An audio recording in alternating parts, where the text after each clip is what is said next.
Nongeye kubasuhuza ndabifuriza kugira ibyiza nshuti bakunze wa Primo Media Rwanda.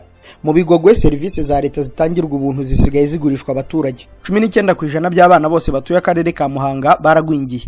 Naho Igoma imyigaragambyo hagaritse urujya n'uruza rw'ibinyabiziga. Abanyamurenge barashinja ingabo z'u Burundi kubakorera genocide.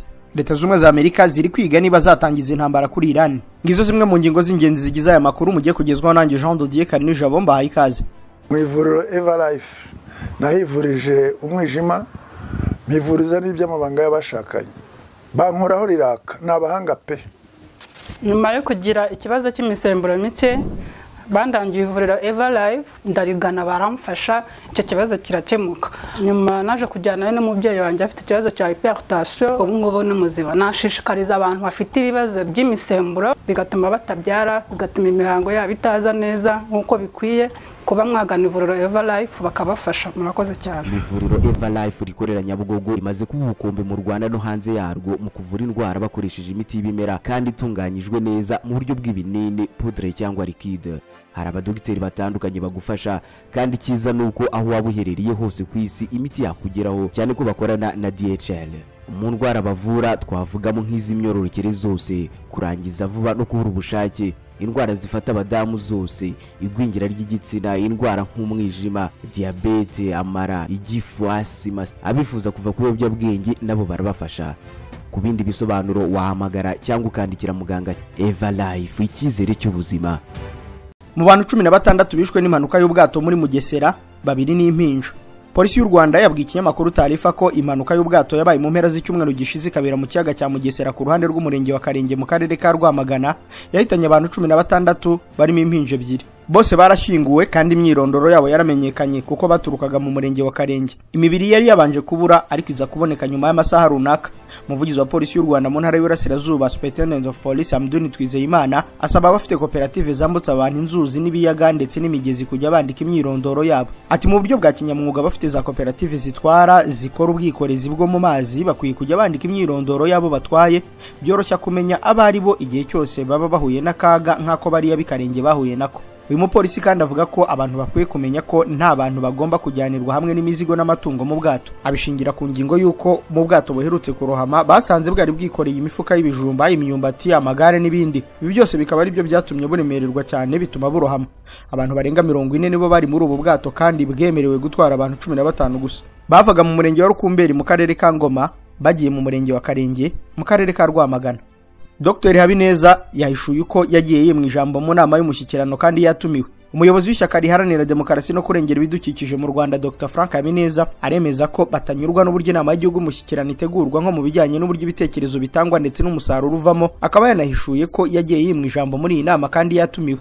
Dr. Frank Habineza ati umushyikirano ubundi n'urwego rushyirwaho n'itegeko nshinga kiba ari ikintu cyiza gishobora guhuza abanyarwanda na Perezida wa Repubulika, ariko ntabwo turishimira cyane ukuntu umushyikirano utegurwa kuko twe twumvaga mu mitegurire yawo hari ibindi byanozwa, ariko tuzongera tubibagezeho kurushaho kuko iyo ubonye ukuntu ibitekerezo bitangwa n'umusaruro uvamo mu by'ukuri ubona ko abayobozi bakuru baza kuganiriza abantu bitabiriye umushyikirano bafite ibiganiro bateguye, noneho abantu akaba ari byo baza gutangaho ibitekerezo, ugasanga ikintu kitari mu byo bateguye bigoye kugitangaho igitekerezo. Ati imishyikirano ibiri yose iherutse uretse uyu nguyu ntigeze nitabira, nasabaga ijambo nkazamura ukuboko nk'inshuro 5 bakari inyuma. Noneho nyuma yaho umwe mu bayobozi yaza kumbwira ngo reka wowe nta jambo hawe hano ufite aho uvugira, ujye uvugira aho uvugira, ntabwo ugomba kuvugira hano mu mushyikirano. Umuyobozi wa Green Party asanga kugira ngo iki kibazo gikemuke ari uko nabo bashyirwa mu bategura inama y'igihugu y'umushyikirano.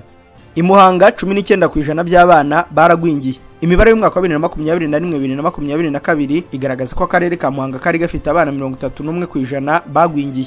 Indi yakozwe nyuma no kuvuga mu 2022 na 2023 igaragaza ko uyu mubare wagabanutse kuri ubu abana bangana na 19% by'abatuye akarere ka Muhanga bakaba ari bo bafite igwingira.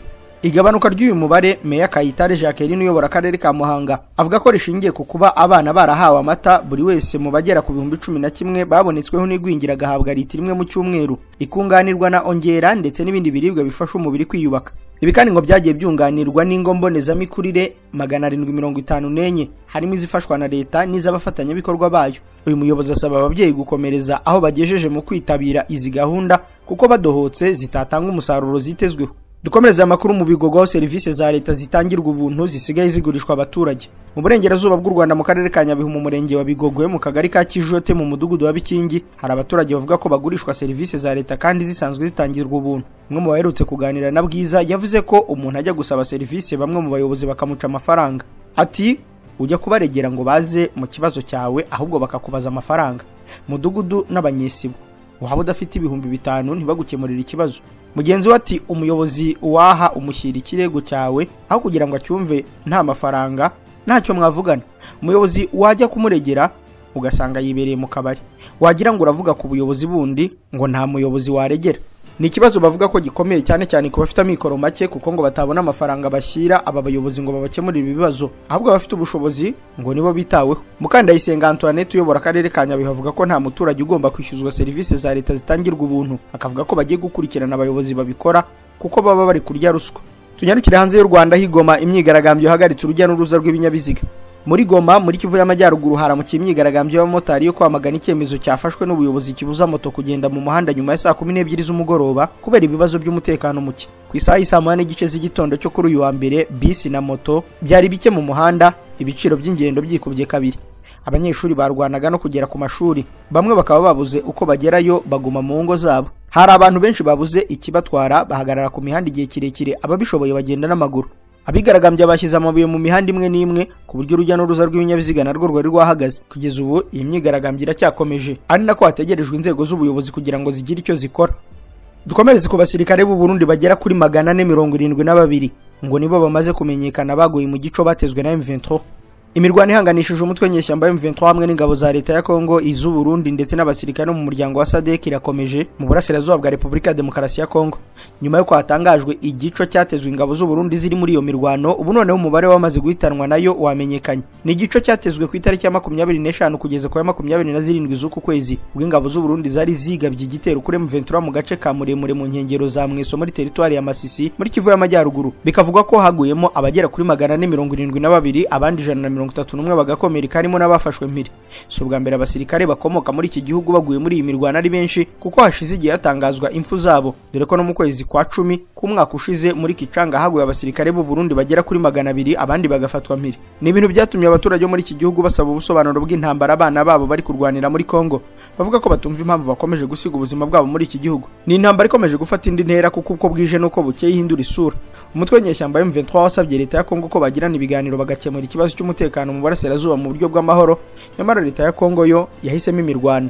Tukivuga ku ngabo z'u Burundi muri Repubulika ya Demokarasi ya Kongo, abanyamurenge barashinjiza ingabo kubakorera genocide. Umutwe wo kwirwanaho kw'abasivile twirwaneho wamaganye ibitero bikomeye byakozwe n'ingabo z'u Burundi n'iza Kongo byibasiye abaturage b'abatutsi b'abanyamurenge Imwenga, Fizi na Uvira muri Kivu y'Amajyepfo. Mu itangazo bashyize hanze bavuze ko twirwaneho yabonye amakuru ku musirikare mukuru mu ngabo z'u Burundi yahamagawe i Bujumbura kugira ngo ahabwe amabwiriza aheruka yerekeranye n'ibikorwa bya gisirikare byibasiye abaturage mu bwoko bw'abanyamurenge hagamijwe kubarandura burundu.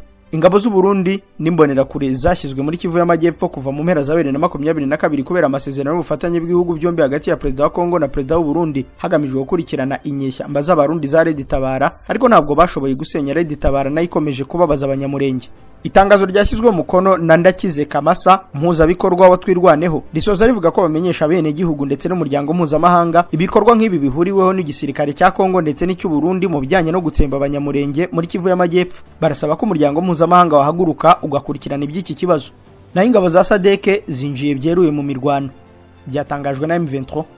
Ingabo z'ibihugu by'ihuriro SADC zinjiye byeruye mu mirwano n'inyeshyamba za M23 nk'uko bitangazwa n'umukuru w'uyu mutwe. Bertrand Bisimwa ukuriye igice cya politike cya M23 yatangaje kuri X yahoze ari Twitter ko guherejo ku cyumweru izo ngabo za SADC zatangiye gufatanya n'ingabo za leta ya Kongo hamwe n'indi mitwe y'inyeshyamba yari isanzwe ikorana nazo. Bisimwa yanditse ati kuvejo ubwo bufatanye bushya bwakoresheje intwaro za muzinga ziremereye, indege z'intambara, drone n'ibifaru mu kurasa buhumyi ibice bya Karuba, Mushaki no hafi yaho. Bisimwa avuga ko ibyo bitero byagize ingaruka zikomeye ku basivili. SADC cyangwa ingabo za Repubulika ya Demokarasi ya Kongo ntacyo baratangaza ko kwinjira mu mirwano k'umutwe w'ingabo za SADC cyangwa ku basivile. M23 ivuga ko barimo kwicwa muri ibi bitero aho igenzura. Ingabo za SADC ziri muri Kivu ya ruguru zoherejwe mu butumwa bwo kurwanya M23 zivuye mu bihugu bya Afurika y'Epfo, Malawi na Tanzania. Izambere zahageze mu kwezi gushize mu bikorwa by'ibanze byo kwiga intambara no kwitegura. Abategetsi ba Repubulika ya Demokarasi ya Kongo biteze intsinzi ku mirwano bafashijwe n'ingabo za SADC ibyigeze kuba mu 2012 ubwo M23 yafataga umujyi wa Goma n'ibice binini bya Masisi na Rucuru mbere yuko ibyamburwa byose. M23 ivuga ko kuri ubizengurutse umujyi wa Goma igice cyose cyo ku butaka uretse ikiyaga cya Kivu. Ni nyuma yuko mu mirwano muri weekend ishize ivuga ko yafashe umusozi w'ingenzi mu mirwano wa muremure uri hafi y'umuhanda wa Sake Minova uhuza Goma n'ibice bya Masisi na Kivu y'Epfo. Umubare nyawo w'abasirikare bagize umutwe wa SADC uri muri Repubulika ya Demokarasi ya Kongo ntabwo uzwi neza, gusa amashusho yatangajwe mu minsi ishize yagaragaje abagize uyu mutwe berekana ibikoresho byabo birimo ibimodoka by'intambara na za muzinga ndetse n'ibifaru. Lawrence Kanyuka, umuvugizi wa M23, avuga ko uyu mutwe ufite uburenganzira bwo kwirwanaho kandi kinyamwuga. Abasesenguzi bavuga ko kwinjira kw'ingabo za SADC mu mirwano bishobora guhindura byinshi kuri iyi ntambara bahereye ku buryo byagenze mu myaka 10 ishize, ariko abandi bakavuga ko ibyabaye icyo gihe bishobora kutisubiramo kuri iyi nshuro. Inzobere z'umuryango w'abibumbye n'ibihugu bimwe by'uburengerazuba bivuga ko M23 ifashwa n'ubutegetsi bw'u Rwanda kandi bwohereza ingabo n'ibikoresho. Ni ibintu abategetsi bo mu Rwanda batahwemye guhakana. Izo nzobere za Loni zivuga kandi ko ingabo za Kongo mu rugamba ziriho zifatanyije n'iza FDLR zirwanya ubutegetsi bw'u Rwanda hamwe n'ingabo z'u Burundi iby'abategetsi bagitega nabo batemera. Mu mezi birashize abasivili bagera ku 570 bavuye mu byabo bahungiye imirwano muri Masisi na Rucuru nk'uko bivugwa n'umuryango w'abibumbye. Abo bose aho bari mu nkambi bakeneye inkunga y'ibiribwa yo kubatunga. Dukomereje mu gihugu cy'u Burundi nyuma y'ifungwa ry'imipaka ngo ubujura buravuza ubuhuha. Abaturage batuye mu mujyi wa Kayanza mu majyaruguru y'igihugu cy'u Burundi baravuga ko bahangayikishijwe n'ubujura bwa nijoro mu ngo, aho bagaragaza ko batagisinzira kubera gutinya gutakaza imitungo yabo, bagasaba inzego zibishinzwe gukaza umutekano w'abaturage. Amakuru SOS Media Burundi yakusanyije ngo nuko aba bajura baza bitwaje ikiboko n'intwaro ku buryo uvuze bamukubita abandi bakaba banahasiga ubuzima. Ni ikibazo abaturage bavuga ko bashyikirije igipolisi ariko n'ubu hakaba nta kirakorwa. Gusa hari n'abavuga ko hari abapolisi bakorana bya hafi n'aba bajura ku buryo abo barega usanga ari bo baregera. Hari abahuza ubu bujura bukomeje kwiyongera muri aka gace no ku mipaka ihuza u Rwanda n'u Burundi iherutse gufungwa, aho serivisi nyinshi zo mu Burundi zadindiye kugeza ubwo hari abakomeje kuva muri iki gihugu bajya handi gushakisha ubuzima. Zimwe muri serivisi zikomeje kuba ingume mu Burundi harimo ubuvuzi, kuko hanini wasangaga abarundi benshi baza kwivuriza mu Rwanda. Muri Kenya abagore biraye mu mihanda bamagana ubwicanyi bakorerwa. Imbaga y'abantu muri Kenya biganjemo abagore biraye mu mihanda mu turere twinshi bamagana ubwicanyi ndetse n'indi hohoterwa bakorerwa. Imyigaragambyo yabereye mu mujyi wa Nairobi, Nakuru, Mombasa, Nyeri na Lodwar, aho bamwe mu bari bayirimo bitwaje ibyapa byanditseho amazina y'abagore bishwe. Yabaye nyuma y'urupfu rw'umugore witwa Lita Waeni wasanzwe yishwe atemaguwe bajugunya ibice by'umubiri we babishyize mu ishashi. Iby'imyigaragambyo binashimangirwa n'ubushakashatsi bwakozwe mu 2022 bwerekana ko umugore umwe muri batatu muri Kenya hohoterwa ku mubiri mu buzima bwe. Umuryango uharanira uburenganzira bwa muntu Amnesty International uvuga ko abagore n'abakobwa barenga 500 bishwe muri Kenya hagati ya 2016 na 2023. Abenshi muri abo bagiye bicwa n'abakunzi babo cyangwa abantu baziranye nabo. Amashyirahamwe y'abagore muri Kenya arasaba leta kwita kuri iri hohoterwa rikorerwa abagore kandi karigira icyaha gikomeye gihanwa n'amategeko. BBC yatangaje ko abigaragambije Nairobi bari bafite agahinda kenshi, bagaragaza ko nabo bakwiye gufatwa nk'abandi bantu aho gufatwa nk'inyamaswa, ndetse bakavuga ko abagabo babica n'abari abanyantege nke. Nubwo Kenya ifite amategeko yo guhana ihohotera rishingiye ku gitsina, abenshi mu barikora ntibahanwa, ndetse n'ugerageje kurega urubanza rumara igihe kinini mu rukiko rutaraburanishwa. Ibihugu bitandatu byiganjemo Niger, Mali na Burkina Faso byahagaritswe mu mikoranire n'igisirikare cy'Amerika. Leta z'Ubumwe za Amerika zatangaje ko zihagaritse porogaramu yazo yo gukora imyitozo ihuriweho n'ingabo z'ibihugu bitandukanye byo muri Afurika uko ari bitandatu. Ibyo bihugu ni Sudani, Niger, Mali, Burkina Faso, Eritrea na Ethiopia, nk'uko byatangajwe n'ikinyamakuru Washington Post.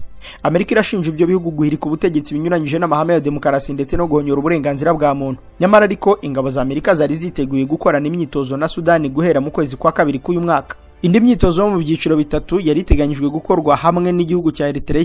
Hari kandi na porogaramu y'amezi 6 yari iteganyijwe muri gahunda hamwe n'igihugu cya Niger. Ibyo ni bimwe mu byakozwe mu nkokora n'icyo cyemezo kivuga ko Amerika idashaka gufatanya n'ibihugu biyobowe ku buryo bw'igitugu. Guhagarika iyo gahunda ngo byaba byaratewe kandi n'igitutu Perezida Joe Biden yaba yarashyizweho n'uruhande rw'abademokrati bo mu ishyaka rye batahwemye kwibaza ukuntu igihugu cye gikomeza gukorana n'ibihugu umuryango w'abibumbye ushinja ibyaha by'intambara n'ibyahiritse ubutegetsi ku ngufu. Gusa umuvugizi wa Joe Biden, Lisa Lawrence, wavuga ko iyi myitozo ifasha cyane abasirikare ba Amerika ko bigiramo ibyo guhuza ibikorwa mu bihe by'intambara ndetse no kumenya uko bakwitwara igihe haba habaye ikibazo muri ibyo bihugu aho Amerika yasabwa gutabara. ibihugu nka Niger, Mali na Burkina Faso byo byamaze gufata n'umwanzuro uzwi ko bikorana n'Uburusiya nyuma yo kwipakurura abafaransa n'abambari babo. Ethiopia ubwo yari igererejwe n'inyeshyamba zo muri Tigray yafashijwe kuzitsinsura n'intwaro z'Ubushinwa na Turkiya. Uretse n'ibyo kandi n'ibindi bihugu ntibikishingikirije cyane igihugu kimwe mu buryo bw'imikoranire. Iyo igihugu kimwe kikurekuye cyangwa imikoranire ihagaze, igihugu kijya mu rungabangabo, ari nayo mpamvu byahisemo gukorana n'ibihugu bitandukanye. Igitero cya drone kisha abasirikare 3 ba Amerika ku kigo cyabo mu burasirazuba bwo hagati. Abasirikare 3 ba Amerika bapfuye, abandi benshi barakomereka mu gitero cya drone ku kigo cya gisirikare cya Amerika kiri hafi y'umupaka wa Jordan na Syria. Perezida Joe Biden wa Amerika yavuze ko iki gitero cyakozwe n'imitwe ya gisirikare y'abahezanguni ifashwa na Iran, yongeraho ati tuzasubiza. Iran ihakanye uruhare rwayo urwo ari rwo rwose muri iki gitero. Ni inshuro ya mbere igitero kisha abasirikare ba Amerika muri ako karere kuva Hamas yagaba ibitero kuri Israel mu kwa 10 k'umwaka ushize. Jordan ivuga ko igitero cyabereye muri Syria ko atari imbere muri Jordan. Hashize iminsi hari ibitero ku bigo bya gisirikare bya Amerika muri ako karere, ariko mbere y'iki cyo ku cyumweru nta muntu byari byarahitanye nk'uko igisirikare cya Amerika kibivuga. Ntabwo bizwi neza uwagabye iki gitero kuko nta n'urakigamba. Aya makuru tuyasoreze kuri Leta Zunze Ubumwe za Amerika ziri kwiga niba zatangiza intambara kuri Iran. Ubutegetsi bwa Joe Biden buri mu ihurizo rikomeye ryo guhitamo gutangiza intambara kuri Iran, bityo akongera amahirwe yo kongera gutorwa cyangwa se akabireka kubera ingaruka byagira, ariko akaba ashobora gutakaza amatora. Bije nyuma yuko hari abarwanyi bivugwa ko bafashwa na Iran barashe muri Jordan bica abasirikare 3 ba Amerika, abandi 25 barakomereka. Ni igitero cyagabwe mu majyaruguru ashyira uburasirazuba bwa Jordan hafi y'umupaka na Syria.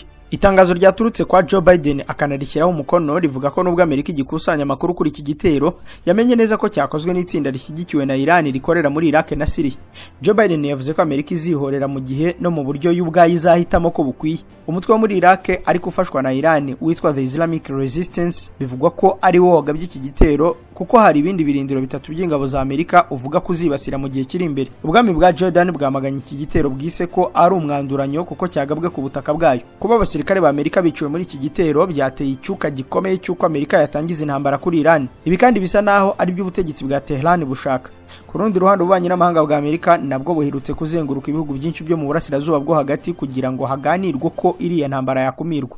Nakazi kakozwe na Anthony Blinken mu byumweru 3 bishize. Mu gihe hibazwa uko intambara ya Amerika na Iran yazarangira, amakuru aravuga ko muri OTAN, ni wa muryango wo gutabarana mu bya gisirikare uyobowe na Amerika, bari gutegura intambara ku Burusiya ishobora kuzabaho igihe icyo ari cyo cyose. Mu rwego rwa gisirikare Amerika ihorana umwanzi umwe witwa Uburusiya, naho mu rwego rw'ubukungu uwo mwanzi akaba Ubushinwa, kandi Ubushinwa n'Uburusiya ni inshuti magara. Inshuti bakunze wa Primo Media Rwanda, iyi nkuru ya Amerika ndetse na Iran niyo dusoreje amakuru ari kugarukaho kuri aya manywa. Ndabashimiye ko mwarimu yakurikiye, ndabararikira kureba ibindi biganiro biri kuri Primo Media Rwanda. Mugira amahoro y'Imana.